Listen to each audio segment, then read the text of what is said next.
Bonjour à tous et bienvenue dans ce journal. Nicolas Sarkozy rattrapé par la justice au moment où son retour en politique est dans toutes les têtes. Soupçonné de corruption, il a été mis en examen cette nuit.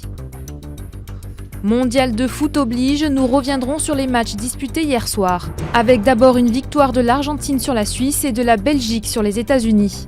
On connaît désormais le tableau complet des quarts de finale de cette Coupe du Monde 2014. Enfin, à 2 jours du choc Allemagne-France, nous vous révélerons les résultats d'une étude très sérieuse qui donne la recette pour réussir ses pénaltys à tous les coups.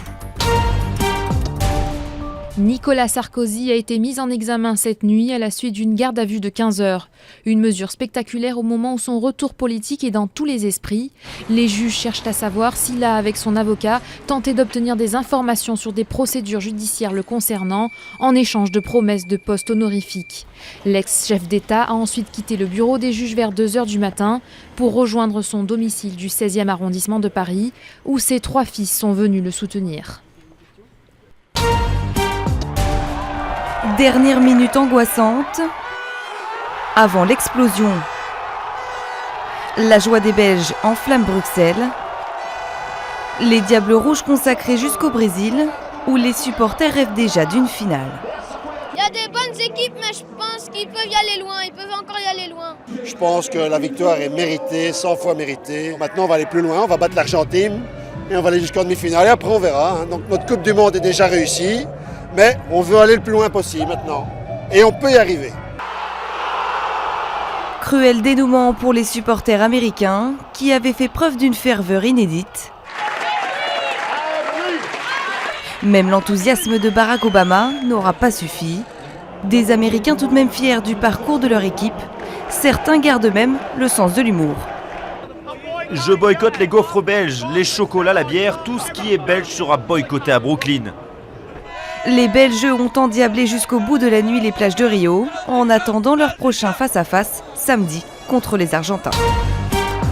La Belgique affrontera donc l'Argentine samedi à 18h, les Argentins qui ont battu un peu plus tôt la Suisse. Une victoire 1-0, et là aussi il a fallu jouer la prolongation. But dans les tout derniers moments de Di Maria sur une passe décisive de Lionel Messi. Installé devant l'hôtel de ville, l'écran géant fédère. Supporters de la première heure, de circonstances aussi. Pour faire triompher les Bleus, mieux vaut être nombreux. Autour de 20 000 spectateurs sont venus dans une ambiance bon enfant. Moi j'étais au milieu de la foule, c'était vraiment extrêmement agréable. Beaucoup de jeunes, la Marseillaise entonnée à plusieurs reprises, vraiment un très très beau moment. Et cela seulement pour des 8e de finale. Que dire des quarts, demi, voire pourquoi pas de la finale. Pour l'instant, je souhaite qu'on reste sur le parvis, on verra après. Si on passe en demi-finale et au-delà, on verra. Mais en réalité, l'éventualité agite déjà mairie et préfecture. Souvenez-vous, juillet 98, la liesse sur les Champs-Élysées. Tout cela demande une organisation solide, d'autant que cette année la finale tombe, surprise, le 13, veille de parade du 14 juillet. À chacun son casse-tête, la sécurité pour l'état-major policier, vider et nettoyer les lieux côté municipalité, gagner surtout pour les Bleus un ticket en finale. Cet homme, professeur d'université, pense avoir réussi là où toutes les grandes équipes ont échoué. Pour lui, il y a une méthode infaillible pour marquer à coup sûr son pénalty. La science du pénalty parfait se résume à peu de choses. Si vous êtes mentalement en bonne forme, vous aurez pratiquement toujours un bon placement. Le mental donc. Les entraîneurs n'ont pas dû y penser. Mais il y a plus pour le professeur Bray.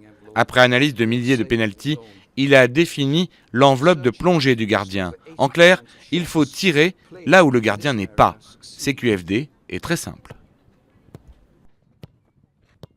Ce que nous avons fait dans nos recherches, c'est de définir ce que nous appelons l'enveloppe de plongée du gardien de but. C'est la portée maximale à laquelle il peut plonger dans n'importe quelle direction pour dévier le ballon. Si vous pouvez placer le ballon à l'extérieur de son enveloppe de plongée, vous devriez réussir à peu près 100% du temps. Ajoutez à cela que le goal décide avant le tir de quel côté il va plonger. Il semble difficile de croire qu'il y ait encore des pénaltys ratés, au moins à l'université.